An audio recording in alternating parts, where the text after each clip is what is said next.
wondered what it would be like to live life as a toon? Well, here's your chance.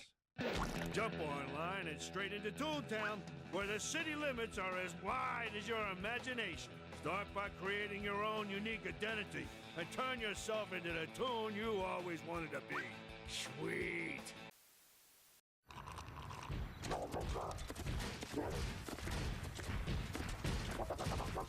Uh-oh! What would you do? If you pick C, you're ready for Toontown. The outrageous, ever-changing online game. You can join your friends in exciting boss battles, crazy mini-games, and new Toon parties. With your parents' permission, get non-stop 3D adventure and play for free at Toontown.com. Toontown, rated E for everyone. Are you Toon enough? If you grew up in the early 2000s like I did, then these clips may fill you with a sense of nostalgia. Toontown Online released all the way back in 2003. Toontown was a kid-friendly MMO that evolved out of Toontag, a tech demo shown off at Disney's Interactive Zone at Epcot. In this tech demo, players ran around as Disney characters trying to tag each other. This, of course, was later implemented as one of the minigames found on the trolley in the later released Toontown Online. Toontown Online as a game was revolutionary. The game was released at a time when there were no other MMOs besides RuneScape really. It paved the way for many games, some of which I plan to discuss here. If you're unfamiliar with Toontown, first of all, you missed out. Or did you? More on that later. Second, Toontown Online was an MMO where players could create avatars called Toons and travel around to different locations. You could see different Disney characters, meet up with your friends, play minigames, golf, race, create parties, and just generally have a good time. Toons could also group up and use gags to take down the game's villains, the Cogs. Cogs were split up into categories. These were Sellbot, Cashbot, Lawbot, and Bossbot. Each type had its very own headquarters where you could take on the leaders of the Cogs. You and a group of 7 other players could group up to take down the VP, CFO, CJ, and CEO respectively. There was a lot to do in Toontown, and it became a really popular icon in the culture at the time. With millions of downloads and plenty of active players, even if you never played the game, you were likely to have heard about it from a friend at school or the many commercials airing on Disney Channel at the time. I showed a snippet of a couple of those commercials at the start of this video. The game was iconic, yet there's a reason I keep saying was. On August 20th, 2013, Disney announced that they would be shutting down Toontown, and 1 month later, on September 19th, 2013, the game officially shut down. I still remember when I found out that they would be shutting down Toontown. I was pretty upset by it, but I chose not to hop back on, even when they gave everyone free membership for that last month because of my frustration. I mean, what would be the point of hopping back on and spending a month of my life grinding a game that would be shutting down forever shortly thereafter? That is honestly something I regret even now. I'd give anything to be able to play the original Toontown Online again. But this isn't where the story ends. Oh no, far from it. If anything, this is where the story begins. Ever wonder what it'd be like to live life as a toon? You could catch some fish, play some games, or run some errands. But here in Toontown, we do things a little bit differently.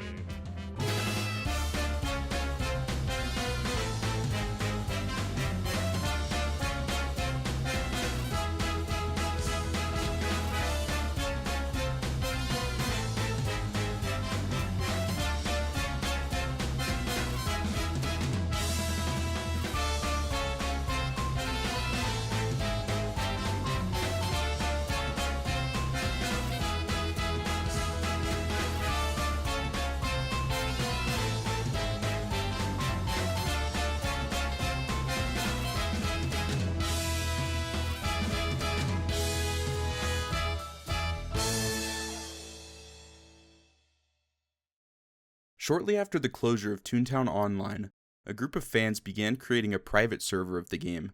This became known as Toontown Rewritten. The game was created to bring back Toontown as we had known it. The rights to Toontown were, of course, and still are owned by Disney, so the project was and still is not allowed to make any money.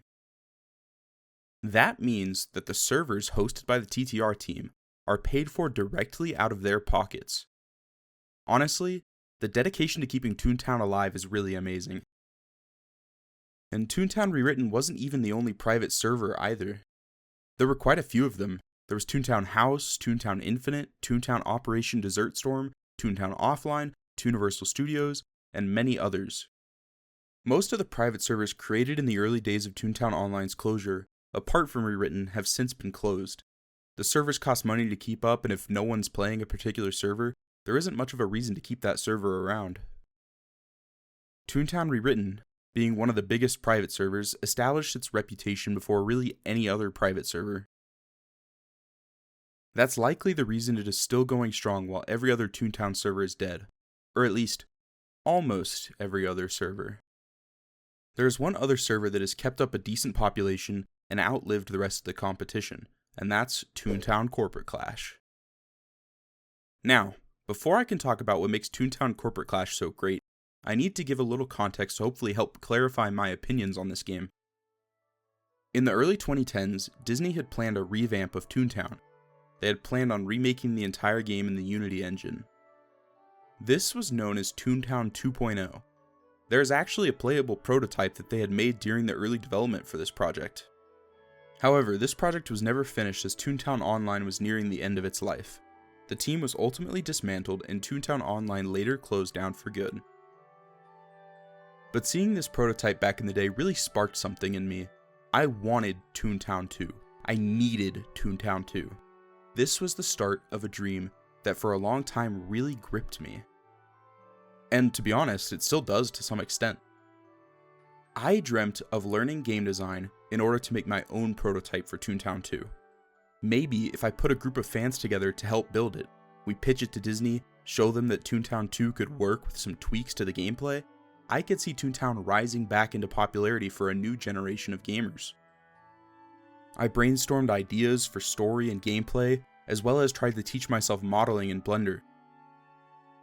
This even ultimately played a role, albeit a small one, in me applying and getting accepted into a game design master's program. Now, I've since changed career directions, but I still wonder if I were to give making a prototype another shot in my free time, if Toontown 2 could become a reality. This, of course, is a bit of a pipe dream, but it helps to show you all how passionate I was and still am about Toontown. This is actually a concept I had for the starting cutscene just before the tutorial. Ignore how awful the art is, I was young, plus I don't really draw that much, I just kind of did this quickly. But anyways, the scene shows the inside of Tutorial Tom's shop. Everything is a mess. Gags are all over the place, the front desk is flipped over, and everything's a wreck. Tutorial Tom is hiding behind the flipped over desk using it as cover when he hears someone coming through the front door of his shop. Scared, but determined, Tom decides to wait until the stranger gets closer in order to hit him with his throw gag. As he looks over the desk, however, he notices that it's not a stranger, but instead, the player. Tom recounts the fateful day when all the toons, apart from the NPCs, suddenly vanished from Toontown.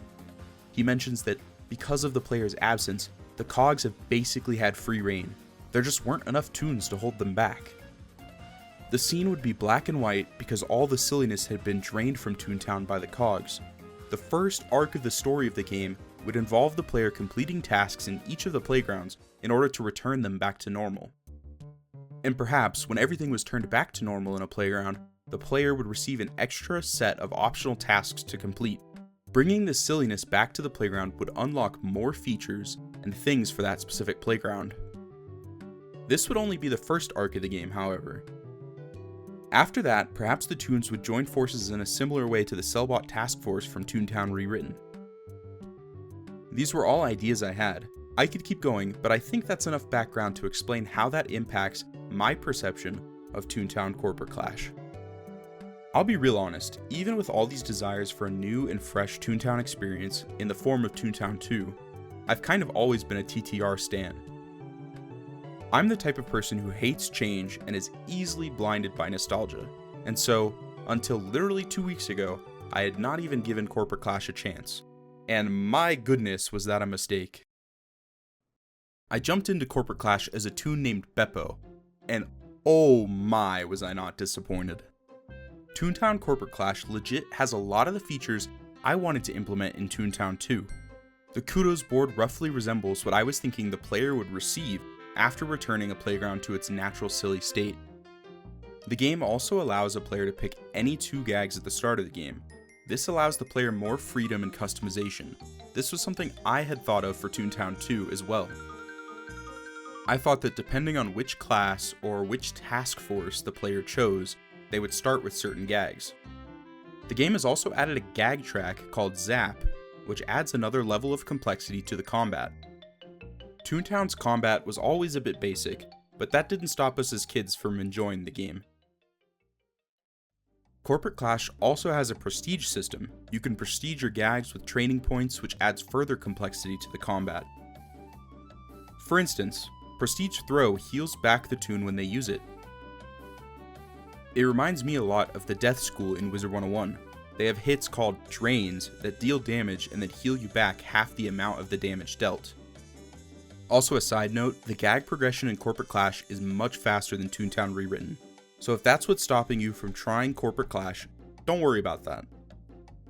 But in order to bring back Toontown in the form of Toontown 2, the gameplay would have to be altered to some degree. When trying to find ideas on how the gameplay could be changed, I often looked to Wizard 101 for ideas. The original creators of Wizard 101 confirmed in the Wizard 101 documentary that they had been playing Toontown Online when initially working on Wizard 101. The game took the formula that worked for Toontown and added to it. That's largely the reason that game has lived for so long. Also, the fact that they put out new content to keep players coming back, which was one of the original Toontown's biggest failures. Okay, so a deeper level of complexity is something that is much needed in an MMO. The game should have a low floor, but a decently high ceiling. It should be easy to get into, but maybe a bit more challenging to master. That's something that Corporate Clash does to an extent. With the implementation of Zap and the Soak effect, there's now a new element to consider in combat. In order to use Zap, a player must first squirt in order to soak the cogs. The cogs directly next to the one you have used squirt on will get soaked. Zap allows for spread damage. The zap damage will spread to the adjacent cogs that have been soaked. The spread damage does less than the actual zap damage on the cog you select, but can be paired well with other people's zap gags. Corporate Clash also has tons of new bosses with actual phases and strategies. These bosses even have drops like in other MMOs. You can obtain rare cosmetic items by beating those bosses. It honestly feels like a proper MMO. The bosses also have interesting dialogue. This boss in particular is called Rainmaker. She's a cog who wants to befriend toons. This fight has a really unique story as it paints the toons as the bad guys. All Rainmaker wants is friends, but us toons keep trying to defeat her. It probably isn't something that a cog would do within the original Toontown Online, but again, Corporate Clash isn't afraid to be different, and honestly, it's refreshing. Oh, and don't even get me started on the music. I mean, wowzers. Just take a look at this song.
That's been stuck in my head for days. I've only been playing Corporate Clash for a couple weeks, and I'm already hooked.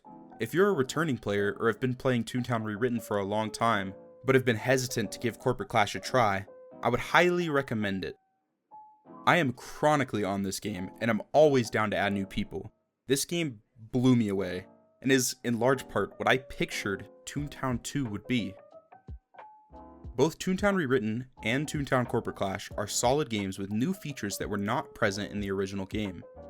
Toontown Rewritten, although it largely sticks to the original game's content, has a new playground planned as well as an update to the game's textures, and Corporate Clash, as I've stated, is a fresh take on Toontown. But only one of these can take the cake, and for me, that's Toontown Corporate Clash. It's hard to even admit that since I've been playing Toontown Rewritten since 2014, back when you had to wait a 70+ hour queue to get in a few hours of game time, only to have to wait another 70+ hours. Even with that nostalgia and bias, Corporate Clash is still number one for me. Corporate Clash just has a lot of features that help the game to feel fresh, and playing Corporate Clash has honestly revived my desire to build my own Toontown 2 prototype. Even if Toontown 2 never happens, we still have these two amazing games to keep us satisfied. And honestly, that's amazing. Thanks for watching, and if you liked the video, be sure to subscribe. Like I said, I play this game a lot, and I'm always down to add friends if you spot me in game. With that said, have a good day, everyone.